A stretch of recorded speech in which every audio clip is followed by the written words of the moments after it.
Uh-huh. I grew up mostly on a really small island. Picture a place the same size and shape as the island of Manhattan, but with 1,000 people. That was Denman Island, British Columbia. Grew up mostly there, also on Vancouver Island. So when I was a kid, Vancouver was the metropolis. Like it was the big city. Um, I haven't spent time there in such a long time. Like before the pandemic, I was always connecting through that airport, but Uh-huh. yeah, it's been a while. So it's funny. I feel like I might know Seattle slightly better at this point, even though I don't really know that city either. Yeah. Well, next time you're in Seattle, make sure you go to the rock. I forget the name of it, but it's the big museum, the Rock and Roll Museum that one of the co-founders invented. Oh, yeah. It Yeah. is out of this. It's one of the best museums in the country if you're in any kind of music, for sure. But let's kind of back up a little bit. How did you end up in New York from a little island the size of Manhattan on the other side of the continent? Fair question. So when I was a kid, I was pretty serious about dance. I was one of those like obsessed little ballet girls. By the time I was 13, I was training 6 days a week.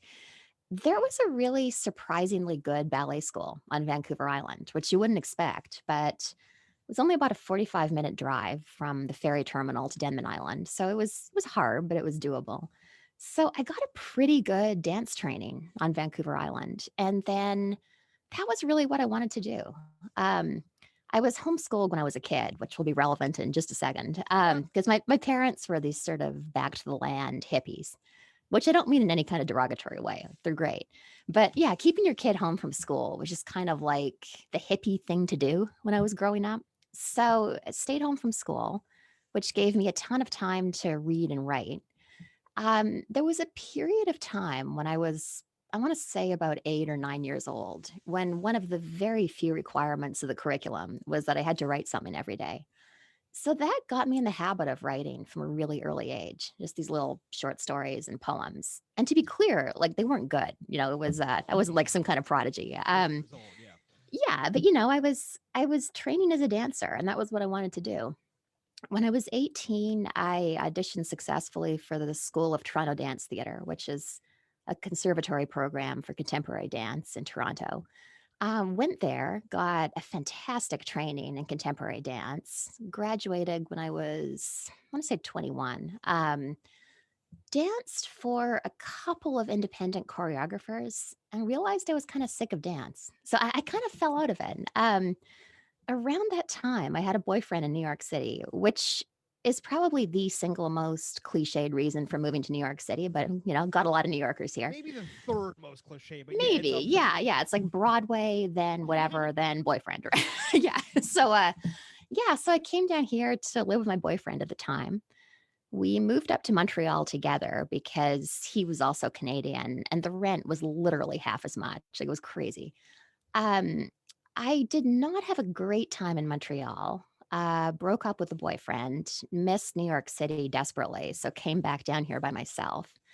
And through that whole period, I'd stopped dancing, which kind of begged the question, well, what comes next?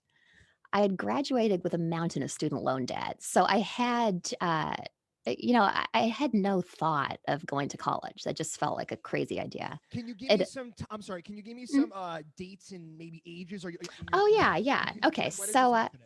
Yeah, so this is all happening when I'm like 22, Yeah, yeah, yeah. Okay, in 2003-ish, around okay. that period. Yeah, So I mean, so there was a big market though for that kind of work. I mean, when you say contemporary dance, I automatically, and correct me if I'm wrong, I think of like background dancers in a Britney Spears video or something like that. right, right. It's actually more like Martha Graham, the Jose Limon Company. It's like this whole other style. Okay. And it's not the kind of dancing at which anybody makes money, to be absolutely frank about Does it. anyone make But money in dancing? yeah, but I think it's probably a very small, Like probably authors? not even the 1%, probably like the 0.01% makes money as a dancer. Um, yeah, so came back to New York, and by that point I was probably 23-ish. Maybe I think I Okay. just turned 23. And I was just kind of trying to figure out what to do with my life. When I was in Montreal, I'd started writing a novel. Kind of just was with this thought that, well, writing's something I really love. This is something I've been doing all my life. Maybe I could take it seriously and think of it as more of a career than a hobby. So yeah, by the time I came back to New York, I was pretty deep into the first draft of what eventually became my first novel, Last Night in Montreal. And Aptly yeah, titled. yeah. Um, I need to ask. I've been to Montreal again. I grew up in Jersey, and Mhm. Montreal was always a rite of passage when we turned 18. So, Yeah. because you can drink when you're 18. So me and my Hmm. idiot friends, we would get in a Jeep, drive 5.5 hours directly north from New York City Hmm. to Montreal. You said you didn't like it. Can you maybe explain a little bit what was about the city that maybe you didn't like at the time, or what was about it? Maybe you It could was write real. a book called Your Last Night in Montreal. Right. And in fairness, like bear in mind, my whole experience there was colored by a breakup. So, none of us are at our Ah, best when we're 21, and recently broken up with. But the thing is, you can visit Montreal as a tourist without speaking French. The mm, same is not true of living in Montreal. okay. And I was just really naive. I thought I could get by with English. I grew up in a part of Canada where nobody speaks French. Like I'd heard it spoken in passing maybe a half dozen times. So yeah, I just didn't know the language at all. And because I was homeschooled, I never studied it. So I got there and yeah, it was difficult to get by in English. I started learning French, but to be honest, there was a lot of anti English sentiment there at the time. And I don't know if that's changed at all, but walking by anti-English graffiti on my way to work every morning, like that's an experience that can make you not particularly want to learn French. Kind of a works against it. And So you said this was 2003, right? yeah, this is a while ago. It Which might be makes completely sense different. if people can remember. I mean, this was the time when we were trying to call French fries freedom fries. Um, Right. Good point. Yeah. so it was an Yeah. interesting time where specifically French American politics were not at the best. Um, this was after the immediate aftermath of obviously 9/11 and things like that. Yeah. Yeah. Interesting that you're bringing this all up, and that's why I ask about times. Yeah. Yeah, yeah, absolutely. So yeah, I had a rough time there. Also, I'd fallen in love with a totally different city. Like I really just wanted to get back to New York. So I only lasted about 5 months. The good thing though, we were talking about cold weather earlier. The good thing about spending most of a winter in Montreal is like after that, nothing else is cold. Like it's fine, so It's one of the coldest places I've ever been in my life. it, February yeah. Montreal is one of the most brutal things you could ever do. Yeah, you wrap a scarf around your face, and then the condensation from your breath freezes into a sheet of ice against your skin. Like it's hardcore. No, no, no. Thank you. Yeah. So you moved back to New York. I'm not going to dramatize what's going on in your life, but it sounds like you had a messy breakup. You write this. Hmm. You're deep into this first novel. You said you started thinking maybe this is something you can kind of take seriously. Are you still dancing at the time? How are you supporting yourself living in New York City, writing a novel in your early 20s?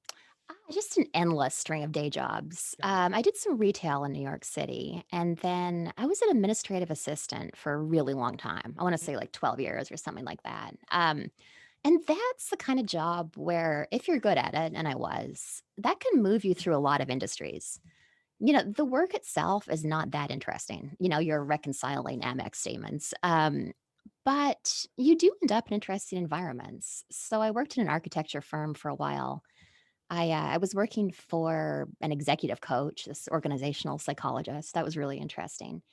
And then the last place I ended up was the Rockefeller University in New York City, it's a really interesting place. It's all science labs. Mhm. And that was a great day job for a writer. I stayed for years. It was not quite full time and it didn't pay that well, but the health insurance was spectacular. Uh So, huh. Uh huh. yeah, I was there until a year after Station 11 came out. Okay. Yeah. I mean, it seems we're running you. I talk to authors, and some of them, they go through the MFA program at 23, their debut novels out, and it's off to the races. I Yeah. talk to other authors who, worked in advertising for 30 years and wrote their first novel at 60. You and I seem to have a similar background, as in, to give you an age, I'm 33. Hmm. I've been touring in bands my whole life, and that's why I moved to San Francisco. And now, my first book came out last year, but now I'm working on my first novel. It was in November. Right. And I own a dog walking business, which Right. allows me, like you're saying, it's a great job for a writer.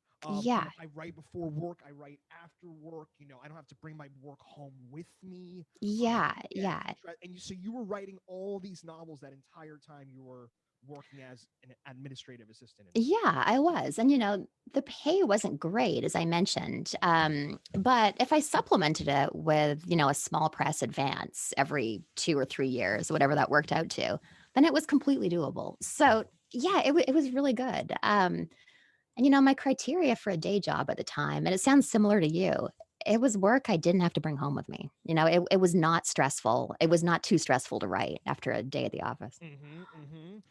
So again, I'm gonna pick your brain for my own amusement at Yeah, this sure. point. th- how did the first book get out into the world? And then the second part of that question is, once that first book was out, why did you decide to write a second book? What was the motivation going forward? Was it purely joy, or was it something at the end of the day you put your head on the pillow and you're like, I don't want to work at a desk anymore, I want to be a writer? Um, it was purely joy. It was also a longing for some kind of sense of direction. And like, I'm not dissing full time career administrators at all. That's serious work that keeps every organization on this earth going. It really does. But it wasn't enough for me. Like, I guess what I missed from dance was the sense of having this kind of artistic outlet. And that was really important to me. Hmm. So, yeah. So the way my first novel got out into the world, it took me about 4 years because I wasn't taking it that seriously in the beginning. But eventually, I had what I thought was a good first draft of my first novel, which was hilarious in retrospect because I had changed so many times.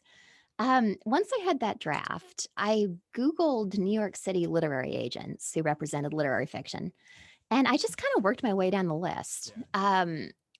I was sending out the query letter and like 3 sample chapters. And usually I get rejected in about 48 hours. Like the turnaround was amazing. Again, administrators, they make the world run. And this is the mid 2000s you're doing this? Yeah, yeah, mid Uh 2000s. huh.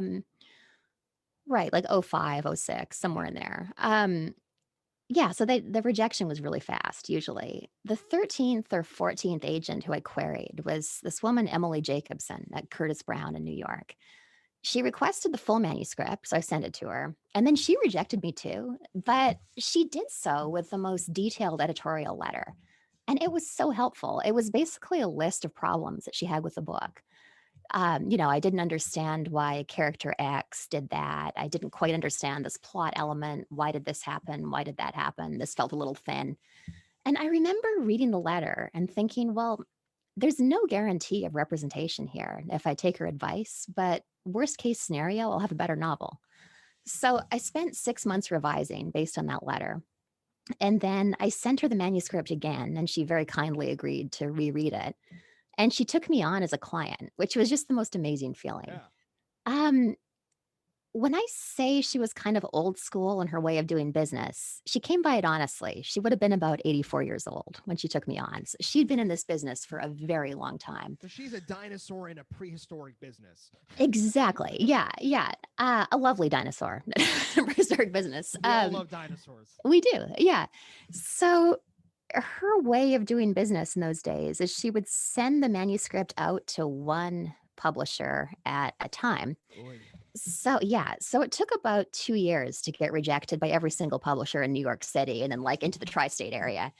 And then finally, I got an offer from this tiny press I'd never heard of called Unbridled Books. And they were fantastic. My editor there was so good. It was this tiny little outfit in the Midwest. Yeah, my editor was great. I kept writing because I loved writing. Because it had taken so long for that first book to sell, I had a second book like almost ready to go. So Yeah, that came yeah. out a year later. Yeah, so I stayed with them for 3 books, and they were fantastic. Hmm. And at that point in with your writing, I'm assuming if you're working a day job, you're probably somewhat of a routine kind of person, right? I mean, you get up probably the same time, go to sleep. Were you having, or did you develop a routine in your writing in those years? For me, writing has always been whenever I can do it. Okay. Which I actually think, for any writers listening to this, I think is a really important practice for getting any work done. But I feel like it's easy to get a little bit precious about like when and where and how we write. Hmm. If you can just grab 40 minutes at Starbucks on your lunch break, probably not during a pandemic, but in theory, you'll get a lot more done than if you Oh have to yeah. do it at a particular time and place. Yeah. So yeah, weekends were intense for me. I would write like all day, Saturday and Sunday. I would try to carve out at least an hour or so before and or after the day job during the week. Okay. And yeah, I just kept plugging away at it for years. And then when I wrote Station 11, I felt like I had a somewhat more commercial premise than I had with my first three books. And it seemed like a good moment to try to make a change to a bigger publishing house. So I Mm-hmm. did. The book was successful in a way that still feels totally unreal to me. It's like it's like it's like Alice in Wonderland, like stepping through the looking glass into this upside down world where people actually read my books. Um, and I guess because it didn't feel quite real, and because I'm from a working class family, it took me about a year to quit my day job after Station 11 came out. It was just so terrifying to not have that safety net. So yeah, I was an admin until 2015. Mm-hmm. And you said that was the fourth book. Yes, exactly. Mm-hmm.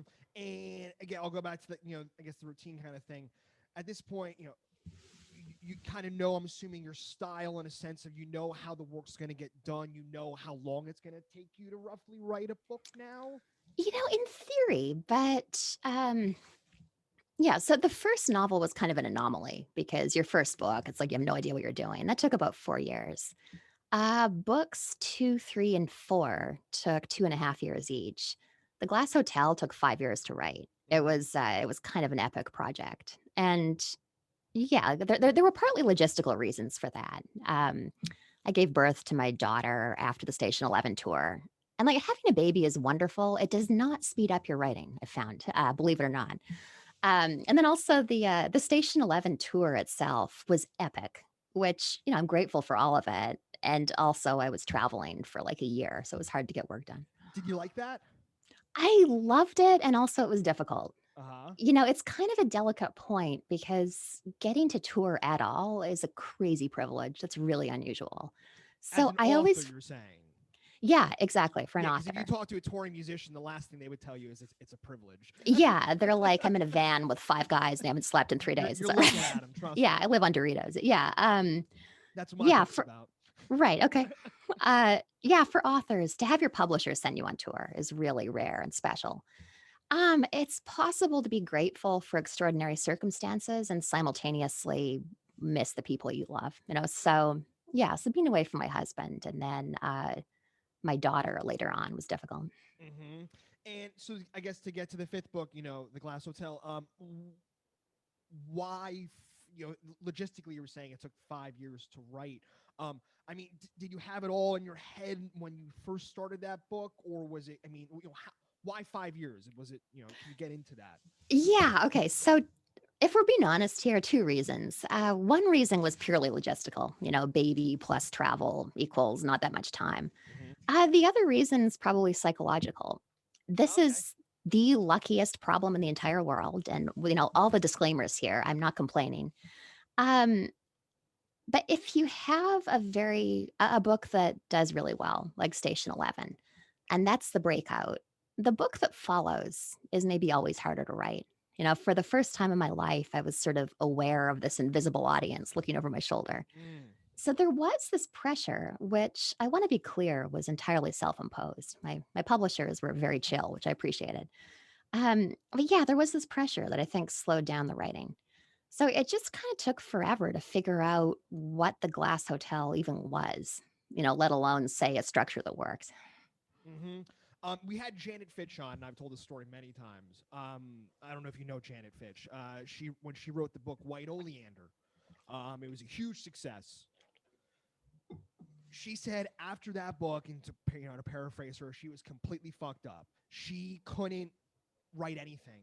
And she tells a story on the podcast about how she'd been working on this epic, 900, this after the next book, Yeah. this epic 900 page, historical fiction thing. And her editor calls her one day and she's like, the editor's like, where are you at? And Janet said she had a breakdown. And she pretty much was just like, I can't do this. She would go into her office and like lie on the bed and cry, and Oh over, God, that's yeah, awful. yeah. And eventually, but that's what she was talking about. She's like, you have this, invisible audience now where you were Yeah. writing for 3 or 4 books. No one knew who the hell you were. And then all of a sudden, boom, now you're here. Yeah, it's in the invisible audience over your shoulder. I'm gonna keep that in my own head. That's an interesting way to look at it because Yeah, bands call it the sophomore slump when the first record hits and then second record, they have to live right. up to it. And you Yeah, have your whole life to work on those books, and now all of a sudden you're in the spotlight. Now it's like, okay, get that next one out. yeah, it's a different thing. And like you log onto Twitter and people, random strangers are like, time for Emily Mandel to publish another book. And you're like, oh God. It's and like, yeah. and that's the thing. And you had mentioned how well, I had referenced the editor agent as a dinosaur, but a pretty nice dinosaur. They didn't have to have Twitter profiles in 2004. Now every Right. literary agent has a Twitter profile, so it's like, now it's a totally different ball game where it's just this constant access. How the fuck do you even write anymore? No, I know. Yeah, you've got to be so disciplined with social media. It's such a time suck. Yeah, I mean, are you into? I mean, well, that's usually the question I ask at the end of the podcast. But I'll just ask you now. I mean, Mhm. do you even bother with social media? Are you into it? I mean, are you on Twitter, Instagram? Like, how do you do it? Do you like doing it? Yeah, I actually like Instagram because I've always loved taking pictures and, Hmm. it's a place to put them that also, because we are business people, that also like promotes my work and it's a place to connect with people. I like Instagram. I find it much more civilized than Twitter, which Twitter is absurd. Like I don't get it anymore. Like I remember, this will make me sound like a dinosaur, but when I started using Twitter at the request of my publisher in probably 2008 or something You crazy. answered my question right there. Yeah, yeah, I've been on Twitter for way too long. Is the But short answer. also at the request of your publisher. Yeah. At the request of my publisher. Yeah. When I started it, I remember it being fun. Like I'd log on, I'd chat with random booksellers all over the country and all over Canada about books. It's like stepping into a cocktail party. Yeah, it's just become I think the tone has changed over the years. Yeah. And yeah, it's not particularly conducive to conversation at this point. Well, let me ask you a question. And you don't have to name anyone, but what are your thoughts on now authors, like you said, at the request of your publisher? I can't even imagine the pressure in 2021 of a new author. I mean, are publishers real? I mean, do these authors, do they have to have a social media profile? Are you a fan? I mean, are you a fan of how some authors use their social media influence nowadays? I mean, it's interesting how people go about it. Yeah, to be honest with you, it's not clear to me that it helps. Like, if I've seen your name all over my Twitter feed, am I more likely to buy your book? I might be, but what will really make me buy your book is if a bookseller tweets that your book's good. Like, that's a real solid recommendation. Um, yeah, I'm just not convinced of the value of social media. And I had a really interesting conversation with a friend of mine who's a freelance book publicist a few years ago. And she said in 5 years, the true mark of status will be having zero social media presence. I find that fascinating. I have not found my publishers to be particularly receptive to that idea. I floated it once at a meeting and got like 1,000 yard stares, but I do believe it to be true. I think these spaces have ultimately been pretty destructive. And I'm just going to say it. Without Twitter, there's no Donald Trump. Like that's the impact that that platform had, and that's the kind of non-conversation that you Mm-hmm. fall into there. Mm-hmm. You bring up a really interesting point. How you think the ultimate form of status will be no social media presence. The first person that came to mind, and only because dude is kind of he's popping right now. Tommy Orange. He has no social, no. Maybe he's on Twitter, but like he's not a dude you can Right. kind of get in touch with. He's not Yeah. spouting his opinions out there. And to me, as a reader and as a fan, I like him more now. That's interesting. Yeah. Because authors have authors have always been the one person, male, female, doesn't make a difference, who you never really knew who they were. So Right. when, if John Updike or Joan Silver, whoever wrote a book back in the day, you only knew them by the little photo on the back of the book and maybe two interviews they did that year for the book Yeah. release. Other than that, you didn't know who these people were. Right. And that was almost the beauty of it. That was like, well, who I can Yeah. find out who these people are by how they write their words. Just like you could tell how Picasso was by the way he painted. Mhm. But nowadays it seems like everyone just has to have an opinion. Everyone has to just fucking talk and talk. I know. I Shut know. up and write. Yeah. Yeah, and these platforms, in fairness, I think they are literally addictive. The dopamine rush that you get when people like your tweet or whatever it is. So it is difficult.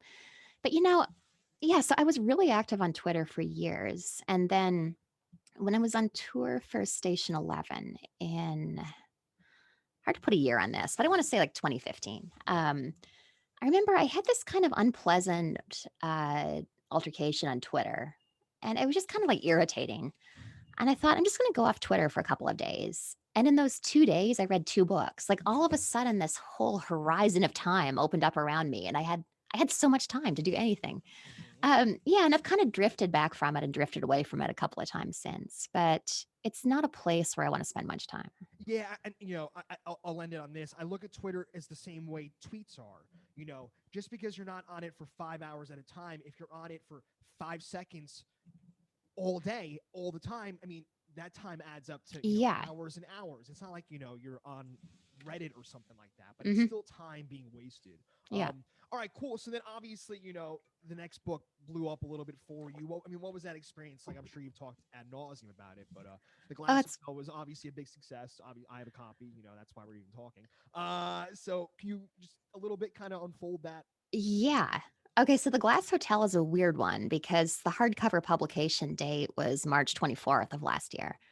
So, we're making publication plans. I have this epic 25 city, three country tour lined up for the spring. And you can tell where the story's going. By the end of February, I'm starting to think, okay, well, there seems to be some kind of a pandemic situation. So I guess maybe I shouldn't bring my daughter for the West Coast tour, which, is heartbreaking, like terrible not to see the grandparents. But you can't keep little kids from sticking their fingers in their mouth on the airplane. So I was like, all right, maybe I'll change the plans for that. And yeah, it just it unfolded so fast, didn't it? By February, the coronavirus was in Seattle, and in New York City, we knew it was coming, but we kind of didn't believe it. But yeah, we went into lockdown on. For us, it was March 12th. I think it Mhm. officially started the following Monday. And yeah, canceled the tour 1 week and one country at a time. So that 25 city tour turned into like weeks of Zoom events, which was actually way better than I thought it would be. Mhm. We were all in such shock in those first weeks of the pandemic. New York City was hit so hard, so fast. So in the spring, late March into early April, it was just constant ambulance sirens. It was hard to work. And yeah, there was a week in April when 700 people died every day. It was crazy. Mhm. So during that time, when we were in really total lockdown, not seeing anybody outside our three-person household, it was actually wonderful to get to log onto Zoom and talk to people. That was kind of amazing. Yeah, so the virtual tour was way less creepy than I would have imagined. Everybody wanted to talk about Station 11 for obvious reasons, which I totally understood. I drew the line for about a week. I was like, I Yeah. don't want to talk about pandemics. I don't want it to seem like I'm somehow using this pandemic to move copies of Station 11. But that was all anybody wanted to talk about, and Mhm. it was like fine. I had to surrender. I was happy to talk about it ultimately.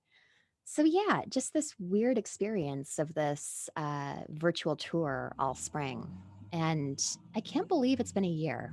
It's that we're coming up on. Yeah, it's already February. It's crazy. Yeah. I mean, I'm in the same boat as you. My first book, I wrote a boxing novella, and it Hmm. came out, it was published February 12th, 2020.